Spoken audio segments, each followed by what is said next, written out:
बिस्मिल्लाहिर्रहमानिर्रहीम। आज जो हमारा टॉपिक है वो फेगोसाइटोसिस पर है। तो फेगोसाइटोसिस क्या है? फेगोसाइटोसिस एक सेल ईटिंग प्रोसेस है। हमारे इम्यूनिटी सिस्टम का इनेट इम्यूनिटी का सेकंड लाइन ऑफ डिफेंस का कंपोनेंट है। तो ये सेल ईटिंग प्रोसेस क्या है? ये कुछ हमारे इम्यूनिटी सिस्टम के सेल है WBCO, ये फेगोसाइटोसिस परफॉर्म करते हैं और फॉरेन सब्सटेंस को ईट करते हैं कि इनहिबिट करें इन्फेक्शन को। तो कौन से फेगोसाइटिक सेल है हमारे इम्यूनिटी के WBC? तो न्यूट्रोफिल है, मैक्रोफेज है और डेंड्राइटिक सेल है। तो खासकर जो मैक्रोफेज है, ये प्रोफेशनल इंटीजर प्रेजेंटिंग सेल होता है। तो इसके लिए फेगोसाइटोसिस बहुत अहम होती है कि इंटीजर प्रेजेंट करे, तब लाइन ऑफ डिफेंस को एक्टिवेट करे। तो क्या है, ये मैंने कुछ स्टेप में डिवाइड किया है। हम तो फर्स्ट है रिकग्निशन है। रिकग्निशन क्या होता है कि हमारा जो फेगोसाइटिक सेल है ये रिकग्नाइज करते हैं नॉन सेल्फ कंपाउंड को, नॉन सेल्फ सब्सटेंस को, जैसे कि बैक्टीरिया को। और बैक्टीरिया के जो वो आउटर सेल वॉल है वो पेप्टाइडोग्लाइकेन से बना हुआ होता है। तो पेप्टाइडोग्लाइकेन तो हमारे किसी भी सेल में नहीं है, तो ये नॉन सेल्फ है। तो इसको क्या कहते हैं? फेम कहते हैं। फेम, ये पेम को रिकॉग्नाइज करते हैं। PAM, PAM, pathogen associated molecule pattern. तो जो भी पैथोजन एसोसिएटेड मॉलिक्यूल पैटर्न होता है ये पहले उसको रिकॉग्नाइज करेगा। जैसे कि पेप्टाइडोग्लाइकेन एग्जांपल मैंने दिया। प्लेजिरिन प्रोटीन है और वो जो भी बैक्टीरिया के प्रोटीन है, हमारे सेल में तो नहीं होता, तो ये रिकॉग्नाइज करते हैं। या कैप्सिड हो गया, कैप्सोमेर हो गया, या स्पाइक प्रोटीन हो गया वायरस के, तो ये सब क्या है? या ओ एंटीजन लाइपोपॉलीसेकेराइड हो गया बैक्टीरिया के, तो ये सब पेम में आती है। तो ये पहले पेम को रिकॉग्नाइज करते हैं। फिर क्या करते हैं? इंजेक्शन करते हैं, इसको एनगल्फ करते हैं, इंजेस्ट करते हैं। अ, फिर क्या करते हैं? तीसरे स्टेप में डाइजेशन करते हैं, इसके ब्रेक डाउन करते हैं। और फिर तो फोर्थ स्टेप है डिस्चार्ज। तो फोर्थ स्टेप जो न्यूट्रोफिल है तो वो डिस्चार्ज करती है। और मैक्रोफेज जो है वो इसको प्रेजेंटेशन भी करते हैं, एंटीजन प्रेजेंटेशन भी करते हैं अपने MHC क्लास 2 प्रोटीन के कम्प्लेक्स के ऊपर। अपने सरफेस के ऊपर क्या करते हैं? By the help of MHC class 2 ये प्रेजेंट करते हैं एंटीजन को। तो डिस्चार्ज भी करते हैं, एक्सोसाइटोसिस भी करते हैं, और क्या करते हैं? प्रेजेंटेशन भी करते हैं। तो वन बाय वन देखते हैं ये सारा प्रोसेस। तो फर्स्ट है रिकग्निशन। तो रिकग्निशन ये कैसे करते हैं? ये मैक्रोफेज हो गया। तो मैक्रोफेज क्या करते हैं? पहले रिकग्नाइज करते हैं। तो ये बैक्टीरिया है, बैक्टीरिया के एग्जांपल में तो ये बैक्टीरिया है। तो बैक्टीरिया के ये क्या करेगा? इसके ऊपर, मैक्रोफेज के ऊपर एक रिसेप्टर होता है, इसको क्या कहते हैं? पेम्प।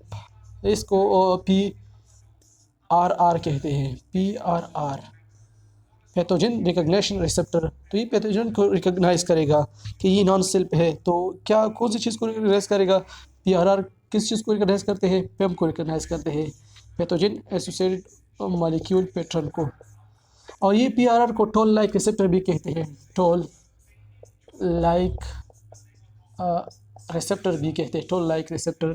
टोल लाइक रिसेप्टर इसको इसलिए कहते हैं कि ये टोल करते हैं, अलाउ करती है कि जैसे कि मोटरवे पर टोल प्लाजा होते हैं, वो गाड़ियों को अलाउ करती है कि सड़क पर, तो ये अलाउ करती है कि कोई इसके साथ अटैच होगा तो ये इंजेक्शन के लिए अलाउ करेगा, पेगोसाइटोसिस करेगा। तो ये बैक्टीरिया के पेप्टाइडोग्लाइकेन को पहले क्या किया? रिकग्नाइज किया। तो इस PRR के ज़रिए रिकग्नाइज किया। तो सेकंड स्टेप क्या है इसके? सेकंड स्टेप है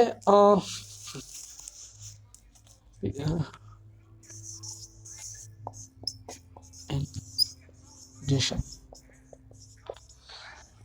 सेकंड स्टेप है इंजेक्शन। तो क्या करेगा? अब इसको इंजेस्ट करेगा। कैसे इंजेस्ट करेगा? जो मैक्रोफेज है ये सीडियोपोड्स निकालेगा, जो इसने पकड़ा है अपने रिसेप्टर के ऊपर। तो इसके इर्द गिर्द क्या क्या सीडियोपोड्स, जैसे कि अमीबा में एक होता है वही उसी तरह सीडियोपोड्स निकालेगा और इसको कवर करेगा। तो ग्रेजुअली ये सारा इससे इर्द गिर्द कवर हो जाएगा। तो क्या होगा, इसको इनगल्फ करेगा। जब इसको इनगल्फ करते हैं इस टाइम इसको एक बॉडी बनाती है, इसको पेगोसोम कहते हैं, पेगोसोम। तो इस वक्त इसको पेगोसोम कहते हैं। तो ये पेगोसोम इंजेस्ट करेगा और ये इंजेस्टेड बॉडी जो एनगल्फ बॉडी है इसको क्या कहते हैं, फेगोसोम कहते हैं, एनगल्फ बॉडी। तो थर्ड स्टेप क्या है, थर्ड स्टेप डाइजेशन है। इंजेक्शन के बाद डाइजेशन है। तो इसको अब क्या करेगा, डाइजेस्ट करेगा। तो जब ये इंजेक्शन करते हैं तो इसको जो इनगल्प किया इस बॉडी को क्या कहते हैं, फेगोसोम कहते हैं, phagosome. Phagosome mean engulf body, phagosome. तो फेगोसोम जब बन जाती है तो इसमें एक ऑर्गेनेल होती है, इसको लाइसोसोम कहते हैं, लाइसोसोम। लाइसोसोम में क्या है होता है, लाइसोसोम में लाइसो एंजाइम होती है जो लाइसिस करते हैं। तो 40 different types of lyso enzyme होती है इसमें। तो इसको ये ब्रेक करते हैं। तो ब्रेक कैसे करते हैं, पहले इसके साथ ये फ्यूज़ हो जाते हैं, लाइसोसोम क्या हो जाते हैं, फ्यूज़ हो जाते हैं इसके साथ। जो पेगोसोम है इसके साथ फ्यूज़ हो जाते हैं। जब फ्यूज़ हो जाते हैं तो इसके एंजाइम इस पर क्या करते हैं, सिक्रेट हो जाते हैं। तो ये क्या होता है, बैक्टीरिया को क्या करते हैं, ब्रेक करता है, ब्रेक करता है। जब ब्रेक करता है तो फिर जब ये कॉम्प्लेक्स बन जाता है, ये फेगोसोम एंड लाइसोसोम कंबाइन हो तो इसको क्या कहते हैं, इसको कॉम्प्लेक्स कहते हैं फेगोलाइसोसोम।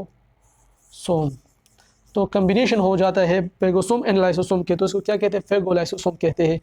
तो इसमें सारा बैक्टीरिया जो है वो उसके स्मॉल स्मॉल कंपोनेंट हो जाएंगे। तो अभी स्मॉल कंपोनेंट के क्या होगी, वो फोर्थ स्टेप में क्या होगी इसकी। तो फोर्थ स्टेप में क्या होगी, डिस्चार्ज होगी या एंटीजन प्रेजेंटिंग होगी, ये दोनों। तो ये फोर्थ स्टेप में है। तो ये कैसे होते हैं, फेगोसोम के जो स्मॉल टुकड़े होते हैं, जो स्मॉल टुकड़े होते क्या होते हैं, वो सिक्रेट करते हैं बैक्टीरिया के, यहाँ पर सिक्रेट करते हैं। एक कुछ को साइटोप्लाज्म में सिक्रेट करते हैं और कुछ को एनगल आउट करते हैं, बिल्कुल क्या करते हैं, आउट करते हैं। जो स्मॉल बैक्टीरिया को टुकड़े टुकड़े किए थे उसको क्या करते हैं, आउट करते हैं। तो इसको कहते हैं डिस्चार्जिंग एंड एक्सोसाइटोसिस भी कहते हैं। तो एक्सोसाइटोसिस करते हैं, आउट करते हैं, और कुछ को यहाँ पर साइटोप्लाज्म में छोड़ते हैं। तो न्यूट्रोफिल जो है वो सारे को आउट करते हैं, और जो मैक्रोफेज है या डेंड्राइटिक सेल है वो कुछ को आउट करते हैं, कुछ को छोड़ते हैं। कुछ को छोड़ते हैं वो किस लिए, सम को छोड़ते हैं, तो वो एंटीजन प्रेजेंटिंग के लिए छोड़ते हैं। तो ये जाते हैं कहाँ पर, ये स्मॉल फ्रेगमेंट्स ने जो छोड़े था ये गल्जी बॉडी में जाएगी। गल्जी बॉडी में ये जाएगी स्मॉल फ्रेगमेंट, और एक प्रोटीन इसके लिए बना हुआ है, एक कम्प्लेक्स प्रोटीन है, MHC प्रोटीन इसके लिए बना हुआ है यहाँ पर। तो एक कम्प्लेक्स प्रोटीन इसके लिए बना हुआ है एंडोप्लाज्मिक रेटिकुलम में, और गल्जी बॉडी में इसके साथ कुछ म्यूटेशन इसमें होंगी। तो फिर इस जो एंटीजन है इसके साथ कंबाइन होगी और सरफेस पर प्रेजेंट करेंगे। तो क्या होगा, MHC प्रोटीन, इसको MHC कहते हैं, सही है।